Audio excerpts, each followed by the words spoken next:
Jamnagar city એ division police સ્ટેશનમાં થોડા દિવસ અગાઉ ધાડનો એક ગુનો દાખલ થયેલો હતો, જે બનાવમાં આધારે જામનગર સિટી એ ડિવિઝન પોલીસ સ્ટેશનના જે સર્વેલન્સ સ્ટાફ છે, ડી સ્ટાફ છે, તેમના દ્વારા આ બાબતના બનાવ અંગે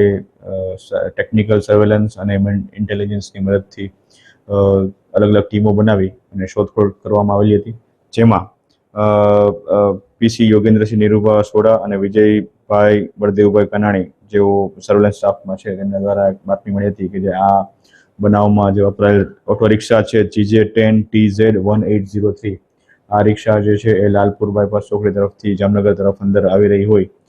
અને ખંભાળિયા બાયપાસ થઈને આવતી હોય, આ પ્રકારની બાતમી મળતા આ જે રિક્ષા છે GJ10 TZ1803 અને એમાં 4 ઇસમો સાથે જે ધાડમાં ગયેલ જે સોનાનો છે 80,000 રૂપિયાની કિંમતનો બંગડી જે છે એ સાથે અને તમામ આરોપીને પકડી પાડવામાં આવેલા છે, જેમાં આરોપીનું નામ છે રૂપેશભાઈ ઉર્ફે રૂપાભાઈ જયરામભાઈ પરમાર,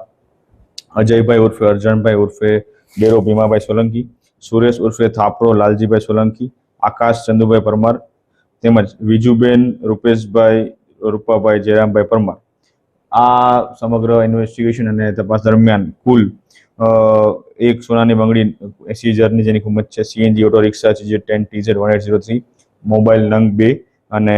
એક જે કટર હોય છે એ પ્રકારનું કટર, આ ચારેય વસ્તુઓ કબજે કરવામાં આવી છે અને ત્યારબાદ આ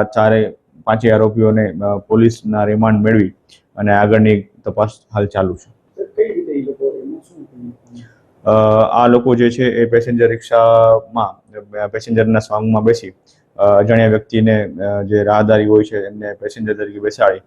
અને એમને કોઈ અવાવરૂ જગ્યાએ લઈ જઈ અથવા તો રસ્તામાં એમને દબાવી